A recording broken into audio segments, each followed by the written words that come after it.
Future Vertical Lift is the Army-led effort to transform how the military uses vertical flight. Right now, the work is in the concept demonstration phase with two competitors. One is a Boeing Sikorsky team that is using a coaxial rotor configuration with a push prop. Bell is developing the V-280 Valor, a tilt-rotor aircraft. Jeff Martin recently sat down with the head of Bell's newly opened Washington, D.C. office to get an update on their progress. Sir, thanks for taking the time to chat with us. So walk me through, why have this center here overlooking D.C.? So we decided at Bell that the future of military dominance and the future of America really needed to be expounded upon here in Washington, D.C., and we made the investment with both people as well as what you're seeing here, all the different customer experiences, to come to Washington and help inform the American people. Now that means not only thought leaders like yourself, but it also means our legislators as well as the government officials in the Pentagon and elsewhere, just what is in the realm of the possible as far as advanced vertical lift.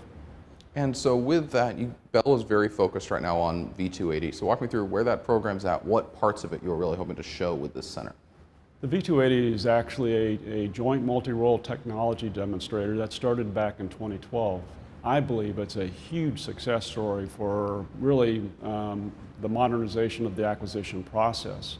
In the space of 5 years, we've gone from a clean sheet design to flying the aircraft. We're currently flying at 195 knots at our test flight facility in Amarillo. We look forward to moving up to 280 knots and also eventually demonstrating autonomy with the aircraft. In other words, flying by itself without a test pilot. To do that in 5 years is absolutely remarkable. It is a success story. And so with that success story, what's next? So after that, we hope to be able to convince the American people and the military that it is time to regain our vertical lift dominance. We think the V-280 will play a critical role in that. You're going to hear about a program called the Future Vertical Lift. We want to play a role. And so when it comes to V-280, there's a lot of focus for its work, for its applications with the Army. But there's other, as the standard, as a Black Hawk replacement, basically. But there's other possible roles that the V-280 could fit in. What are some that you guys see? Yeah, absolutely. So when we talk, we speak as an assault platform or potential attack platform. It's not only just the Army, but the Marine Corps, our Special Operations Forces. We think there's applicability across our military and eventually within the search and rescue field as well as in the medevac field.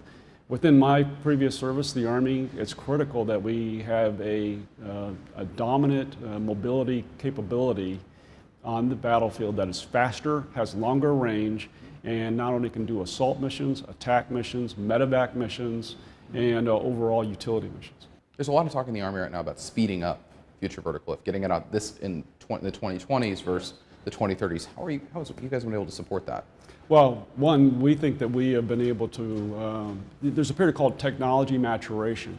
That's what we've been doing with the joint multi-role and the V-280 out in Amarillo. As I said, it's been flying, and we have almost 100 hours of turn time on our blades and about 30 hours of flight time.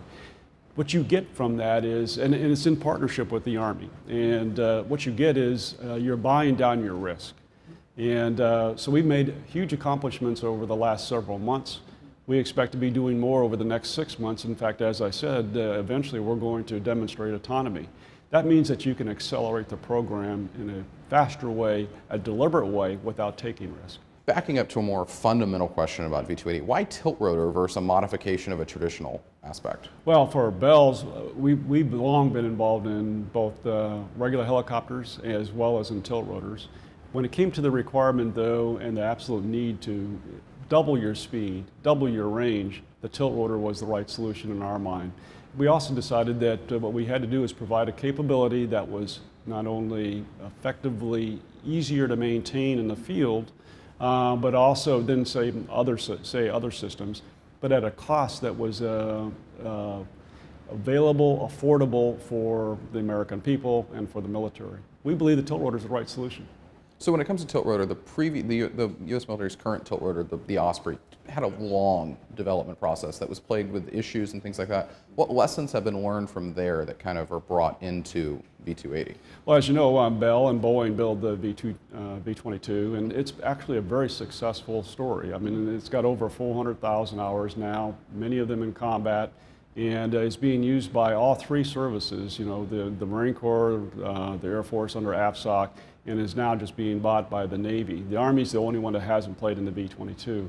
We took all of that experience, and as we were doing our clean sheet design for the V-280, we built that in. But we found, and as I've said, what we wanted to do was we wanted to take it to the next level. So it's, in a way, we wanted to build it in a way that made sense today rather than, say, 20 years ago or 10 years ago.